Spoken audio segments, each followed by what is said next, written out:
Well, let me give you a full update on the coronavirus. There are now more than 74,000 infections in China and over 2,000 people have died. The biggest concentration of cases outside China is still in Japan and Yokohama, where this ship, the Diamond Princess, has been quarantined for more than 2 weeks. And during that time, more than 600 passengers and crew have tested positive. That's 1 in 6 of those who were on this ship when the saga began. Well, those who've tested negative have now been allowed to leave. Laura Bicker watched it all play out.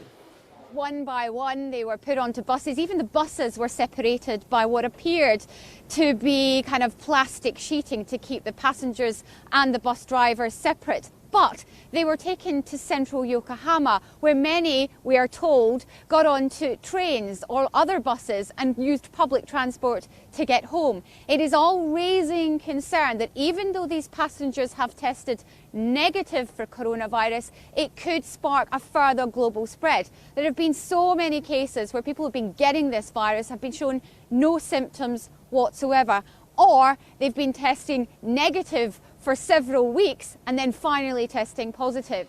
Well, the passengers are from more than 50 countries, and as they head home, there are concerns they may create a new wave of global infections. And there are many questions about how Japan has handled this whole affair. Here's one health expert who visited the ship. Having a halfway protected and halfway unprotected, and that's the most dangerous way of dealing with the infectious disease epidemic. I got shocked and I was scared of having an infection inside the cruise ship, and I still am scared of developing a disease in the next couple of days. I felt much safer when I was in Africa because you know where the virus doesn't exist and you know where the patient is. Now, that's a reference to working on the Ebola outbreak in West Africa. Well, the US Centers for Disease Control have put out a statement saying the quarantine measures on the ship may have slowed transmission, but it may not have been sufficient to prevent transmission among individuals on the ship. I think we can safely say that's the case. It goes on. The rate of new infections on board, especially among those without symptoms, represents an ongoing risk. Well, some of the pressures on those on board have been heard via social media. One member of staff from India posted this on Facebook earlier in the month, saying the terror of the virus is increasing at every moment. I request the government take us out of here and isolate us. We should be screened and isolated. But that hasn't happened, and criticism has been mounting. A recent news agency poll in Japan found that more than half of people are not happy with how the Prime Minister has handled this. The government, though, has been defending its decision-making, as has the Japanese Society for Infection Prevention and Control. This professor led its inspection of the vote.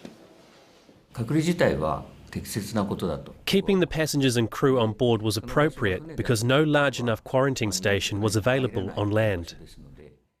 I believe there are good and bad points about how we dealt with the cruise ship. The government will examine and learn from this experience. Well, Mark Korspeter is a professor at the University of Nebraska College of Public Health. He's been giving me his analysis of how this ship has been handled. Well, from an external observer standpoint, it appears that there needs to be a reassessment of their quarantine plan for this ship, as it appears to be ongoing spread, at least from someone who's not actually there, who knows everything they know. Does it look like politics as well as health advice are being factored into the decisions? Well, I'd like to think that public health policy would be driven by science and what's happening in terms of what they believe the spread to be occurring. But I also understand that politics often does come into play. And when it does, usually it's not really helpful and sometimes can be to the detriment of the actual control of the outbreak. So do you believe it was a mistake in the first place to quarantine the boat? Well, I think early on, when it appeared that it might be something that could be contained, it appeared that quarantine might have been a viable option. The question is really, in terms of where the infections are occurring on the boat, was that continuing to be effective? If you think about any outbreak investigation we deal with, one of the key parts to it is ongoing reassessment of our control measures. And if the control measures don't appear to be working, then we need to think of a different policy or different practice.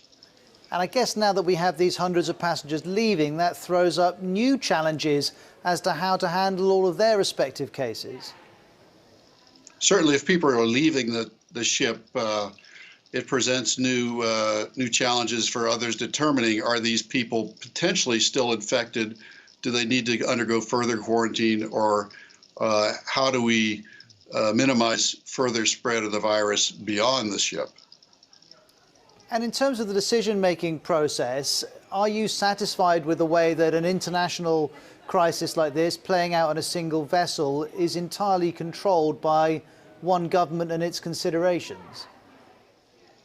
Well, I think we certainly recognize that any infectious disease does not necessarily respect international borders, and we all kind of live on this planet together. So certainly, although individual countries may have decision-making authority, it's very important that communication and coordination between countries and on an international stage with organizations such as the World Health Organization is very important for the control of a communicable disease such as we're seeing.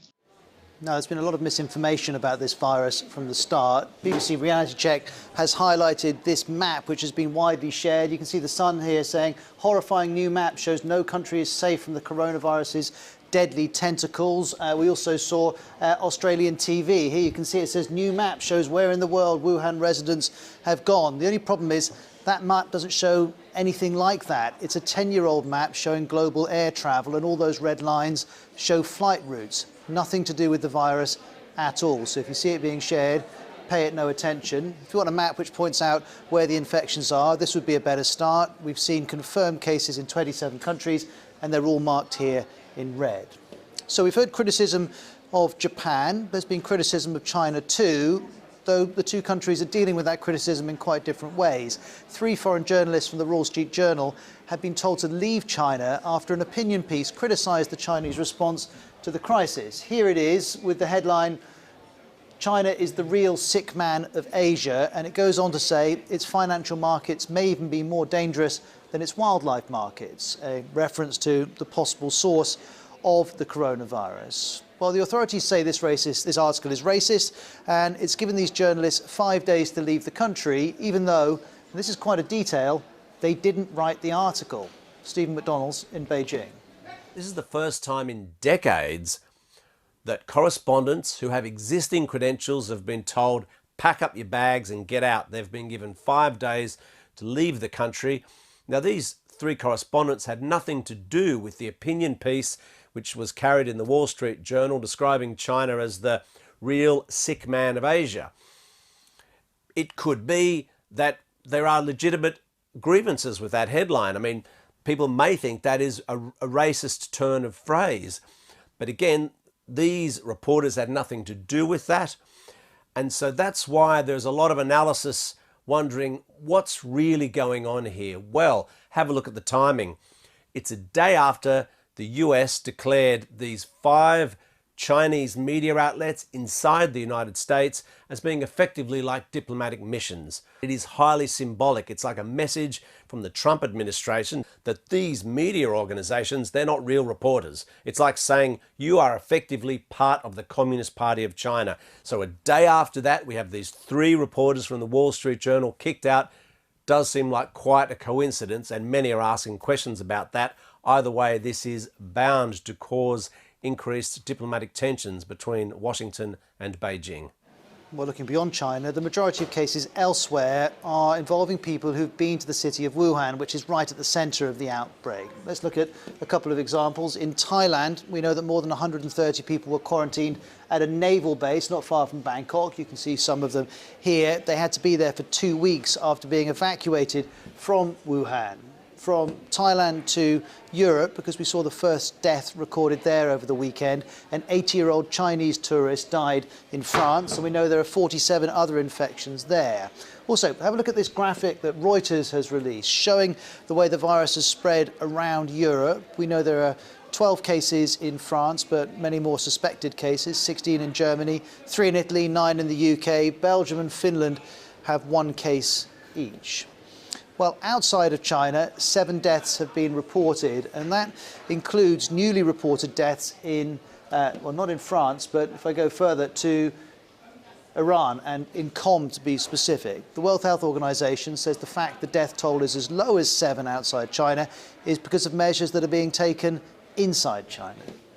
Modelization has shown that those measures on movement restriction have delayed the dissemination of the outbreak of 2 or 3 days within China and a few weeks outside China, 2 or 3 weeks. So based on this, then it shows that those measures, if well implemented, could have an impact on the propagation of the outbreak. And there's much more information on the coronavirus online if you like it, bbc.com/news.